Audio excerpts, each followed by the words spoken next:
Electrical cables. To avoid hazardous situations, it is essential to have the electrical connections properly installed and protected. Loose ends of the wire, hanging wires and switches, non-compatible plugs and plug pins, etc.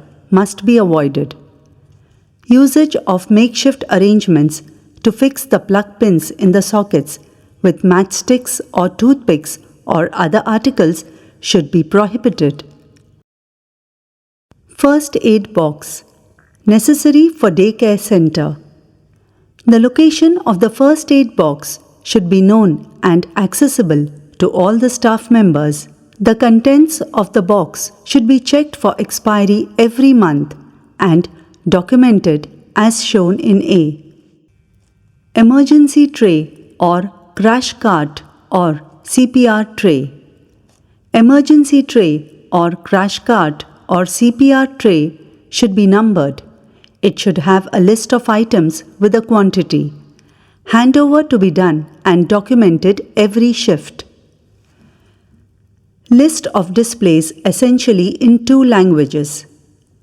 Mission statement, patient charter, scope of services, warning displays in OT and X-ray, biohazard symbols, fire escape route, fire exit with directional symbols, departmental signage, declaration under PCPNDT, stickers on UPS, stickers on water tanks, stickers on laundry buckets, number all fire extinguisher, number all medicine storing, MPCB, nursing home registration and AERB should be displayed.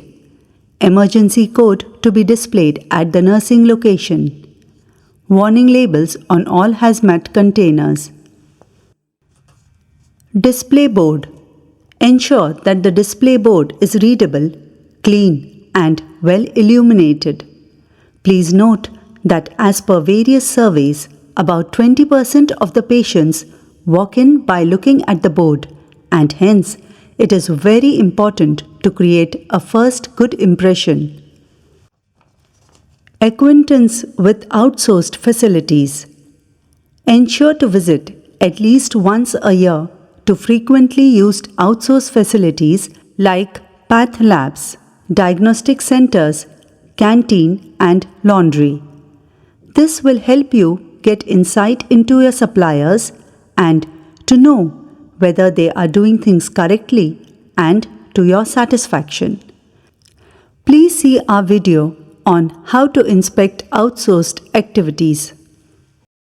Equipment sticker.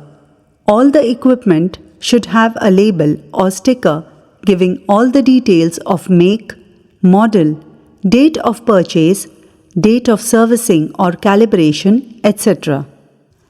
Extra wires or cables or accessories. Extra wires, connection cables and accessories of equipment should be packed in a plastic bag, labeled and kept together in one box. Date of removal. Display notice should have a date of removal. This avoids old circulars, outdated program details, invitations and expired certificates still finding a place on the notice board.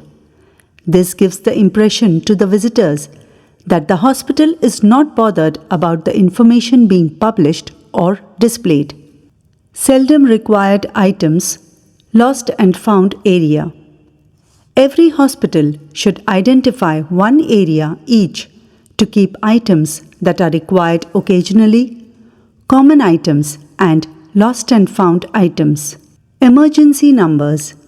Hospitals should display emergency numbers.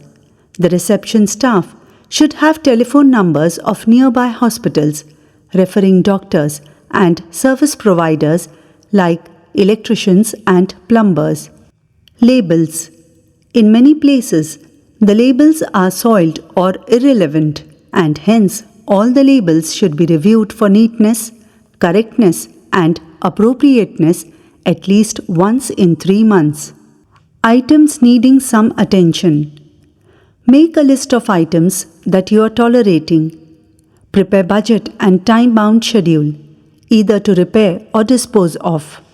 Whenever you are removing a tablet from the strip, make sure that the batch number and expiry date and name is visible on the balance portion. If this is not possible, write the same information with a permanent marker.